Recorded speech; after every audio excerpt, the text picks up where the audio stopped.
एक दिन सुबह सुबह दरवाजे की घंटी बजी। मैं उठकर आया, दरवाजा खोला तो देखा एक आकर्षक कद काठी का व्यक्ति चेहरे पे प्यारी सी मुस्कान लिए खड़ा है। मैंने कहा, जी कहिए। तो बोला, अच्छा जी, आज जी कहिए। रोज तो एक ही गुहार लगाते थे, प्रभु सुनिए, प्रभु सुनिए, आज जी कहिए। वाह। मैंने आंख मसलते हुए कहा, माफ कीजिए भाई साहब, मैंने पहचाना नहीं आपको। तो कहने लगे, भाई साहब नहीं, मैं वो हूं जिसने तुम्हें साहब बनाया है। अरे ईश्वर हूं, ईश्वर। तुम हमेशा कहते थे ना, नजर में बसे हो पर नजर नहीं आते। लो आ गया, अब आज पूरा दिन तुम्हारे साथ ही रहूंगा। मैंने चिढ़ते हुए कहा, यह क्या मजाक है? अरे मजाक नहीं है, सच है। सिर्फ तुम्हें ही नजर आऊंगा, तुम्हारे सिवा कोई देख या सुन नहीं पाएगा मुझे। कुछ कहता उसके पहले ही पीछे से माँ आ गई। ये अकेला खड़ा खड़ा क्या कर रहा है? यहाँ चाय तैयार है, चल आजा अंदर।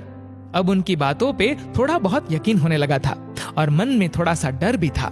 मैं जाकर सोफे पे बैठा ही था तो बगल में वो आकर बैठ गए।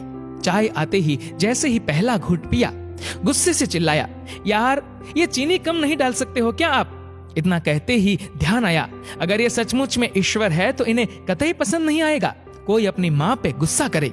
अपने मन को शांत किया और समझा भी दिया कि भाई तुम नजर में हो आज, जरा ध्यान से। बस फिर मैं जहां जहां वो मेरे पीछे पीछे पूरे घर में। थोड़ी देर बाद नहाने के लिए जैसे ही मैं बाथरूम की तरफ चला तो उन्होंने भी कदम बढ़ा दिए। मैंने कहा, प्रभु यहाँ तो बख्श दो। खैर नहाकर तैयार होकर मैं पूजा घर में गया। यकीनन पहली बार तन्मयता से प्रभु को रिझाया, क्योंकि आज अपनी ईमानदारी जो साबित करनी थी। फिर ऑफिस के लिए घर से निकला, अपनी कार में बैठा तो देखा बगल वाली सीट पे महाशय पहले ही बैठे हुए हैं। सफर शुरू हुआ, तभी एक फोन आया और फोन उठाने ही वाला था कि ध्यान आया, तुम नजर में हो। कार को साइड में रोका, फोन पे बात की और बात करते करते कहने ही वाला था कि इस काम के ऊपर के पैसे लगेंगे, पर यह तो गलत था, पाप था, तो प्रभु के सामने कैसे कहता। तो एकाएक ही मुंह से निकल गया, आप आ जाइए, आपका काम हो जाएगा आज।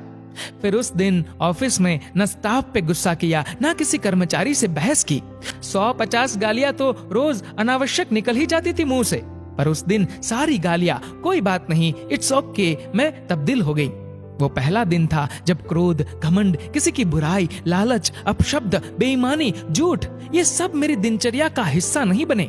शाम को ऑफिस से निकला, कार में बैठा तो बगल में बैठे ईश्वर को बोल ही दिया, प्रभु सीट बेल्ट लगा लो, कुछ नियम तो आप भी निभाओ। उनके चेहरे पे संतोष भरी मुस्कान थी। घर पर रात्रि भोजन जब परोसा गया तब शायद पहली बार मेरे मुख से निकला, प्रभु पहले आप लीजिए, और उन्होंने भी मुस्कुराते हुए निवाला मुंह में रखा। भोजन के बाद माँ बोली, पहली बार खाने में कोई कमी नहीं निकाली आज तूने, क्या बात है, सूरज पश्चिम में से निकला क्या आज?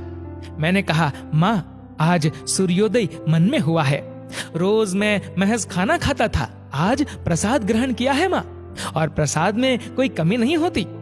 थोड़ी देर टहलने के बाद अपने कमरे में गया, शांत मन और शांत दिमाग के साथ तकिए पे अपना सिर रखा तो उन्होंने प्यार से सिर पे हाथ फिराया और कहा, आज तुम्हें नींद के लिए किसी संगीत, किसी दवा और किसी किताब के सहारे की जरूरत नहीं है। कुछ ही देर में मुझे गहरी नींद आ गई, लेकिन सिर्फ 5-6 मिनट हुए थे। गहरी नींद गालों पे थपकी से उठी। कब तक सोएगा, जाग जा अब। माँ की आवाज थी, सपना था शायद। हाँ सपना ही था, पर नींद से जगा गया। अब समझ आ गया उसका इशारा, तुम नजर में हो, जरा संभलना। दोस्तों, जिंदगी में जब भी कोई बुरा करने का विचार आए तो हमेशा याद रखना भगवान की कही ये एक बात कि जरा संभलना, तुम नजर में हो। दोस्तों,